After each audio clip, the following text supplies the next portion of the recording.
years ago. In November of 2017, we began a journey together as a community and spiritual leader, right? And so much has changed in the past 8 years, and yet, scarily, so much has remained the same. So not many of you were there for my very first Sunday at the coffee house at the called the Blind Tiger in Ybor City, but a few of you were. And let me just say thank you to those special few that have been with me through all of the twists and turns of learning how to be a spiritual family together, and you know who you are. The rest of you merged onto the highway with us somewhere along the way, riding along with us until you chose to say, this is where I'm staying. And at some point along your journey, you made that decision, and here you are today. So we're on this spiritual road trip together, doing what all people do on any road trip. I don't know what you do on a road trip, but I share snacks, and I try to figure out the map, and we're kind of seeing sights along the way, and we're having fun. Sometimes we sing songs, and we play games, and we are constantly asking, are we there yet? Right? And in doing so, we learn things together. We learn. And the whole point of taking a road trip on the highway of life is to learn. And once a year, as I said, I pause. I choose to pause on this particular Sunday every year and reflect and share with you what I have learned on the drive every year. And I also invite you to share what you have learned. So I also ask you on the green piece of paper to ask a question besides the proverbial, are we there yet? That one's not going to get answered. Because if you're in your magic suit, you're not there yet, right? And we'll get to your thoughts in a second, but let me first share some things that I learned this year. And I want to sum it up in 3 words: trust, care, and share. So let me start with trust. So this is one thing that I have felt deepening in our community over the past several months: trust. So right after my anniversary last year, I left on the longest vacation I have taken in the 8 years that I've served here, when I went to Australia and New Zealand. And doing so, I placed my trust in Spirit, but also in the leadership team, specifically the board and the practitioners, to drive the bus in my absence. And while I've traveled in the past, this is only the second time I ever missed 3 Sundays in a row. And not only did everything go swimmingly well, nearly perfect actually, you all carried forward our end of the year giving campaign last year to the greatest flow ever.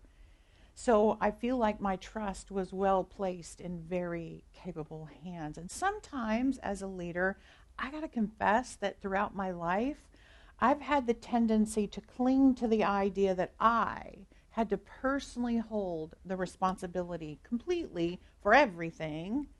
But guess what my Whitestone word was this year? Faith. It was faith.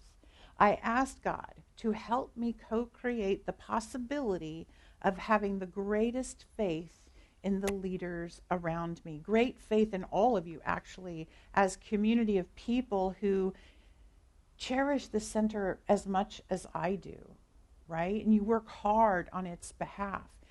And I wanted to increase my deep feeling of trust in the whole community, going in the direction that is right and perfect for all of us. Faith and trust. Trust matters. And this year, that trust just really, really deepened in me with all of you, but especially the leadership team. And the second word I really learned a lot about was care. Care. This year has been one that revealed to me the amount of caring we are doing with each other, intentionally and mindfully. We stand here as strong as we are because we take great care with each other. And notice I use the word with. We take great care with each other versus the word of. Okay? Meaning we know that we are all strong. We are capable of taking care of ourselves. But man, doesn't it feel amazing to have people that stand beside you and take great care with us? You know, I hear your conversations as you care about each other's challenges, but you also care about each other's celebratory moments. You care about all of it, and it is so beautiful to witness. There's that sense of belonging that comes when you know that other people take care with you. And I have learned how very important it is for us to care about each and every person who comes to our community, attracted to our spiritual teaching and the light that we shine in the world. But we've learned how to care for those who find us online and help them have as much a feel of community and love from afar, even if we never see them in person. We see each other on Zoom sometimes, and we're excited to put a face with a name and a voice, right? But we also care for everyone who comes through our doors, and often letting us know that they've been watching us on YouTube first, right? I've heard so many of you say that you came because of what you learned about us online, what you could feel through the virtual whatever it is that gets the radio waves or whatever it is that gets you from here to there, right? You can feel it online, but then when you come here, you actually get to see each other and learn that there is something here. And we take really good care when people walk in, and we show care to a soul and to the individuality that walks in the door, because what happens is you realize that you don't have to pretend to be someone else to fit in here. You belong as you are, and we take care with you as you are. And we spent this year learning a lot about caring, especially over the summer, to care about resources and energy. Personal resources, but also the resources we choose to continue to help this spiritual family and community thrive and flourish. It's been a year for the board actually to watch over increasing resources and care mightily about how they are used. And as a result, I have watched the center grow in all 5 types of wealth that we talked about this summer. And I've watched individuals grow in those 5 types of wealth as well. Caring about how we spend the resources of time, how we grow our social wealth with each other, how each of us grows in physical health and wealth, and how we feel emotionally rich. And we care about how we flow our financial resources towards greater collective and individual wealth. Caring matters, and I can see evidence of care when I look back over this past year. And my third word for the year is the word share. This one is very personal for me, and I have learned a huge lesson about sharing this year. So when I came into the Science of Mind 25 years ago, right at 25 years ago, I have done something for 25 years, Susan. I've done the Science of Mind. When I came into this teaching 25 years ago, I learned a lot. I was like a sponge. I was just soaking up all of this new way of thinking, all the insights that were being thrown my way, and I was trying to apply them and live them every day, as I watched all of you doing as well. And my life changed in every way. And I went into ministry so I could teach what I learned. But one of the ways my personal life changed the most was in my relationship with money. Now, over the years, I have taught many classes about spirituality. I'm almost teaching all the time because it's so much a passion for me.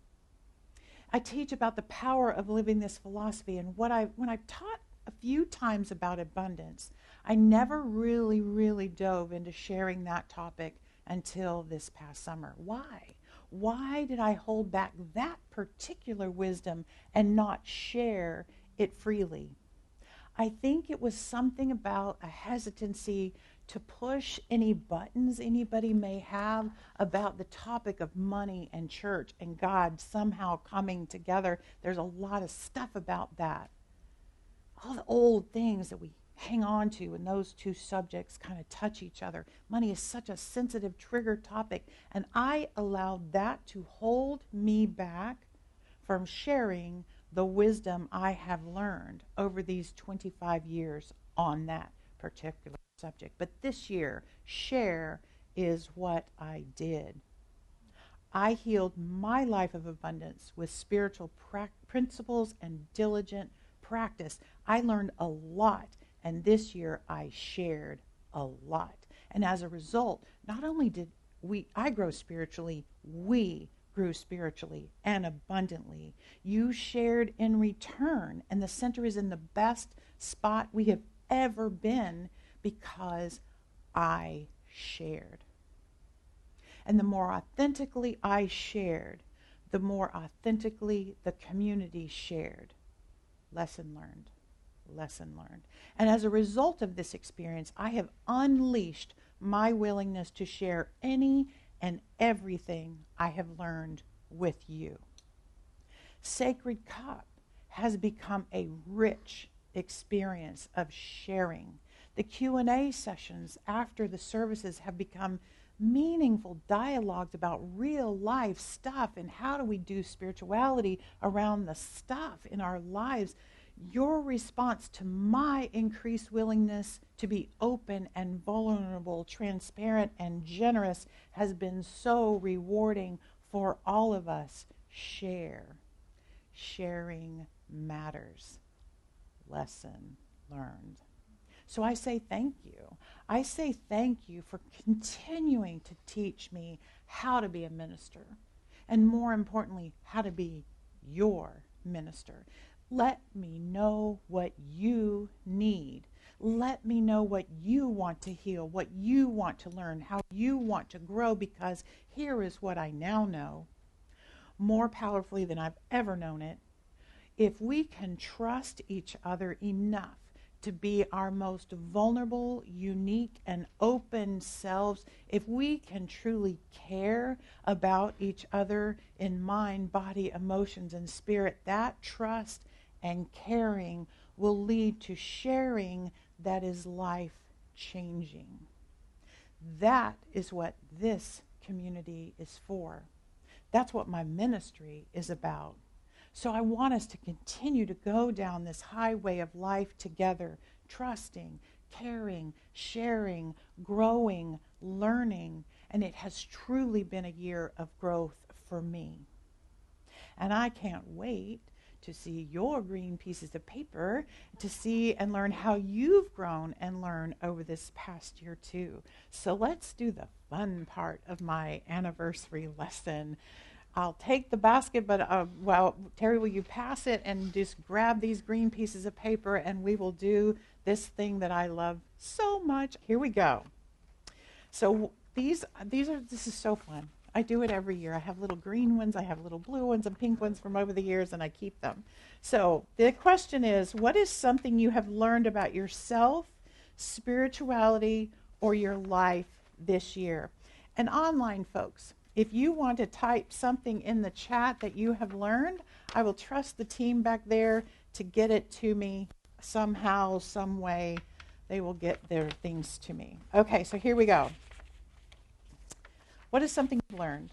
This person says, I have learned that my destiny is mine, and I am in control of my unfolding. God being my co-pilot really changes things for me. Nice. Nice. This person says, the journey is so much sweeter in community. Wisdom, help, and resources are always available if I am willing to ask. Wow. Yeah, these things make me cry, so I might need a tissue in a minute. This person said, this center is precious to me. This person learned there is always a way forward, an answer to any problem, You just have to get quiet and listen. Wow.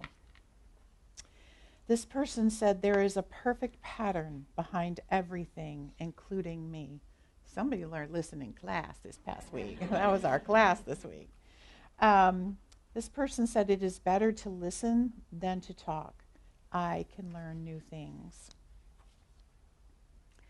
This person said, I am learning, thank you, love. I am learning to be kinder. And when I get out of center, I have the tools to come back to kindness and love. May we all know that one, right? Because things happen. I learned to navigate a spiritual journey that differs from my partner. I learned to advocate for myself and my journey and articulate why I pursue this path while seeking support and occasional camping. I hope to bring my partner and his children soon, and I hope I learn to welcome their curiosity and honor their personal paths. Oh, that's great. I learned the power of my thoughts, and I have become less stressed and more trusting of spirit. Everything working out. Nice, thank you. This person says, I've learned that I am worthy, that I can be happy. If somebody learns that they are worthy here, that is like joy for me. That I can be happy, thank you, love. Hopefully I won't need it. That I can be happy truly. I've learned that I can start over each day. I am only responsible for me. With spirit, I am powerful. That I am learning from my CSL friends. I have learned that I don't have to be all things to all people. Amen. Whoever wrote that. Everything is working perfectly through the power of community. No, I didn't copy from you. Okay, fine. I have learned or remembered the importance of choice with my time and energy. That's a good thing to remember. I especially love the inner child talk in July. Whew. And this quote, pain travels through families until someone is ready to feel it. It flooded me with compassion for myself and all the healing work I've been doing, and I think about it as often as a reminder to not be so hard on myself in this process. Pain travels through families until someone is ready to feel it. Expansion flows easier when around like-minded heart and brains. Our sanctuary is a safe place. Thank you for whoever said that. This is a safe place. I learned that I have a lot of bad habits. Mirrors are hard, aren't they? Abundance is the first step towards letting go, and now I have a strong spirit to guide me. Thanks to you all. I learned money follows love in so many ways, in so many areas, and I am grateful for this awareness. That's a summer thing. Money and love are the same thing. All right, the power of manifesting what you want to happen is what that person learned. And this one is prayer works. Spirit is always present, and I can trust that whatever I need is provided. Awesome. Any more? That's it? Any from online that I need to wait for? Just a few, just one. Hold on. Thank you. Thank you. I'll go on and do a question, and then some more lessons will come in. All right, so when I get to the question part, y'all, I reserve the right to not answer anything, but I will do my best to try to answer. And sometimes y'all ask amazing questions that stump me, but here we go. I would like more insights on how to exude our philosophy in environments where negativity is normalized, like workplace. So what I feel this question is how can I be basically the light in darkness? How can I be positive when everyone around me is complaining or whatever? I'm hoping I'm getting the gist of the question. And what I will say is what I heard yesterday in a class I went to, which is lead by example. Just simply be what you want to experience. And I would also say that help people understand what you're in any situation for. So, I'm here to work. I'm here to solve problems. I'm here to, be the best me that I can be. And your Debbie Downer self is not helping that. So, set boundaries is basically what I'm saying. But, say things like, what we pay attention to, we get more of. And so I want to pay attention to things that are working, those kinds of things. I don't know if that was helpful, but that's the best I can do at the moment.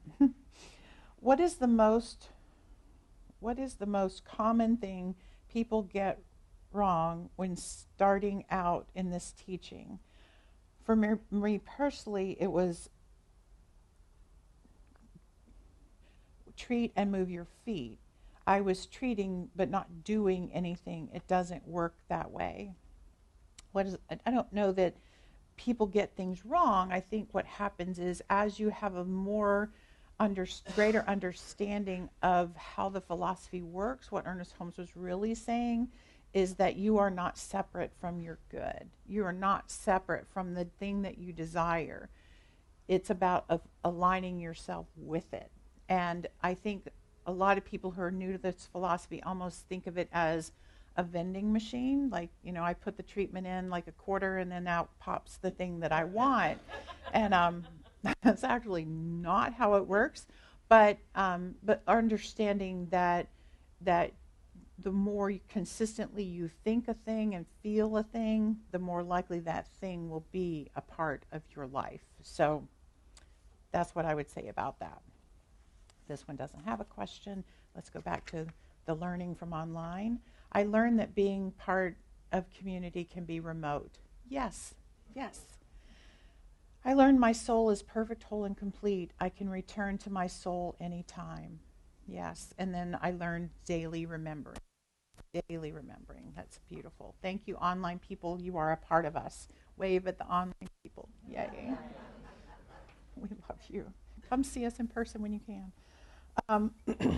This is a question. What can we as a congregation or member do to support you in this journey?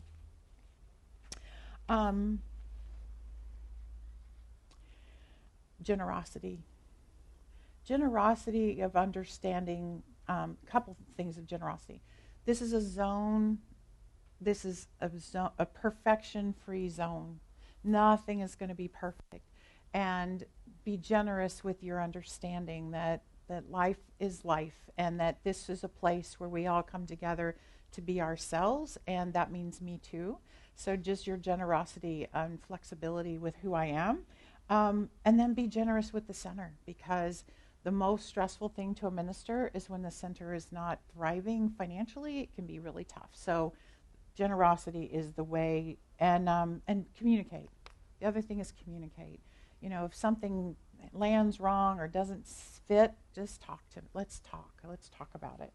That's how you can be supportive to me, and just love me and pray for me. That's good too. How do you love the unlovable?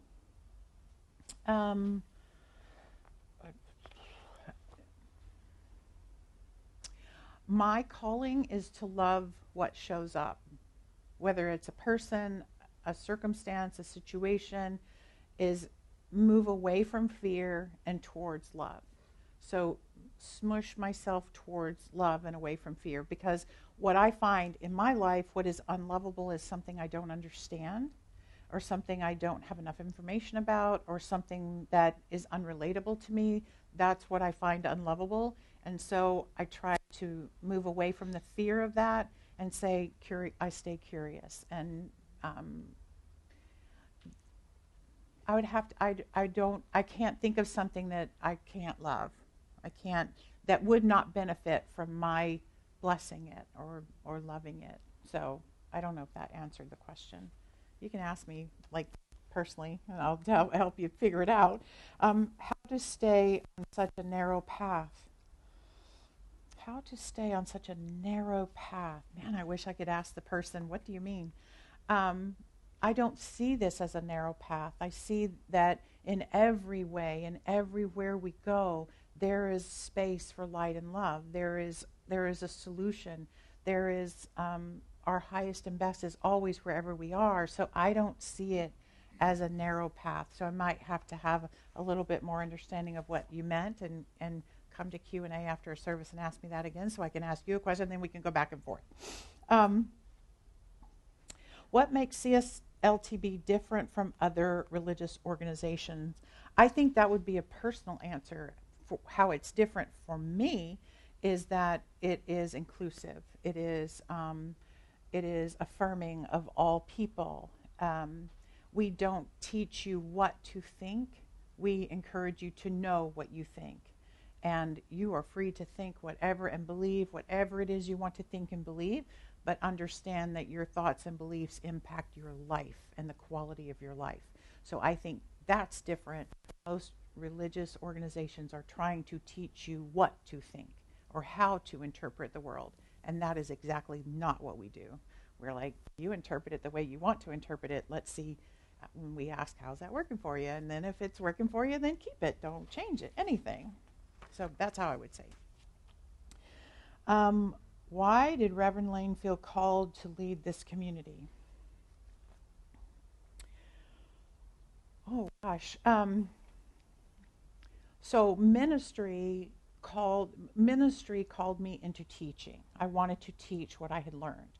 Why this particular community is because this is where I lived. I was here and this pulpit was open. And those of you who've been around since the beginning days know that it had shrunk to just a few people and some very slim budgeting, let's put it that way. And it was going to close if I didn't do it. And so I basically said, why not? Let's give it a try. Obviously there's a group of people that really want someone to come teach Ernest Holmes and teach metaphysical living. And so here I am. I'm qualified to do it. Here's a community that wants it. I just felt like it was the right thing to do, to give it a shot. And look, here we are 8 years later, and we haven't closed. So we're thriving and growing. Thank you for asking that. Continue to learn. Another class about abundance and wealth is what this person is asking for. Okay, we can talk more. I know a lot about it. So what is one way that people can share this place with others? I want you to think that if you went to a restaurant today and they had the best chocolate cake you've ever had, that's my preference. Maybe it's something else for you. But if they had the best chocolate cake, what would you do? Next time you ran into your neighbor, you're like, hey, have you eaten down at that restaurant down the road? They have the best chocolate cake. Get the chocolate cake. It's awesome. We naturally tell people what we love. Why don't we tell people about our church or our center that we love? Because we don't want to be like proselytizing, like trying to recruit people. And so I just invite you to share anytime someone says, why are you so happy? You should really try my spiritual center. I've learned a lot about life, that kind of thing. Or when people are discouraged, the people that are complaining, whoever asks about your office, say, do you have a spiritual path? Do you have a way to get encouragement? Where do you get encouraged? I get encouraged. This is a really crazy time in our world. I go here to get encouraged and to learn more about myself, that kind of thing. So just talk about it, just like you would talk about, again, the restaurant with the great chocolate cake, and tell me where that is, too. What has been your most or some of your most impactful experiences to your leadership journey? Man, the hard things, like the mistakes you make or the missteps are usually where I have learned the most. There was a time in my early corporate leadership roles where I was told I was aloof. I got the feedback that I was aloof. And I'm like, aloof, that just is crazy. How can I'm like the most not aloof person ever. But I think I learned that I get into my head, I get into the task at hand, and I can often be blind to the people around me. That's what I learned. And I learned from that experience that whoever walks in the door is more important than anything I've got on my desk or what I've got going on. So it's those kinds of experiences where I learned, oh, I thought I was doing the right thing. I thought I was being the right way, but I wasn't seeing the people as the most important thing. So anything that taught me to love people more are the most impactful leadership experiences of my life. No question here. No question here. As a spiritual teacher, is it always easy for you to stop and break your human cycles, judgments, envy, sadness, anger, etc.? This is a question for Terry.